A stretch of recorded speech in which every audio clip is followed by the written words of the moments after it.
guys, sigat tayo guys ng bangus. Isigang natin guys sa kalamansi. Ayan ang kalamansi. Ayan.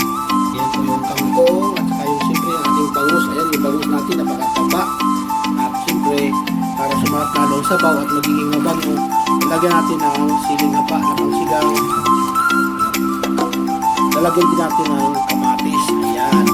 Magsigang po tayo ng bangus.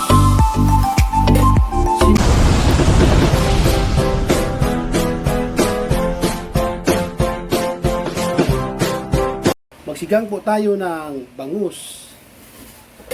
Sinigang na bangus na may sabaw. Ayan guys. Hilaw pa. Tubig pa lang eh. Kaya hilaw pa talaga. Kaya lagay natin yung ating sibuyas. Yung kamatis. Lagay natin.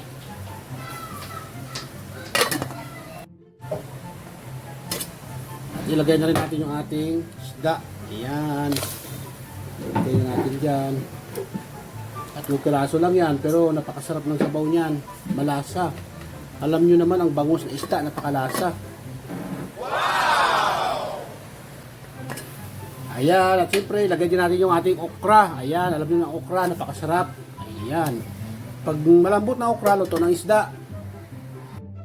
At dahil yung ating bangus ay sisigang natin sa kalamansi. Ayan, nagpiga na tayo ng kalamansi.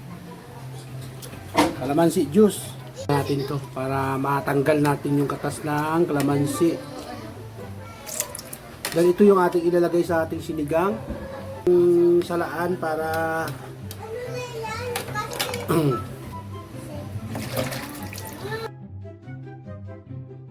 Amazing!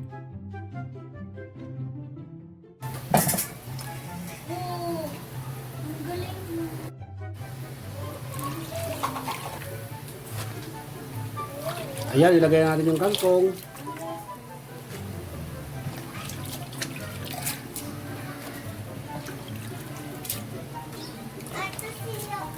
Takpan natin ng 2 minuto.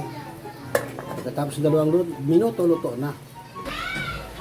Paborito ko ito guys, yung ulo ng bangus na mataba at saka yung gitna na siyempre mataba din ang tiyan.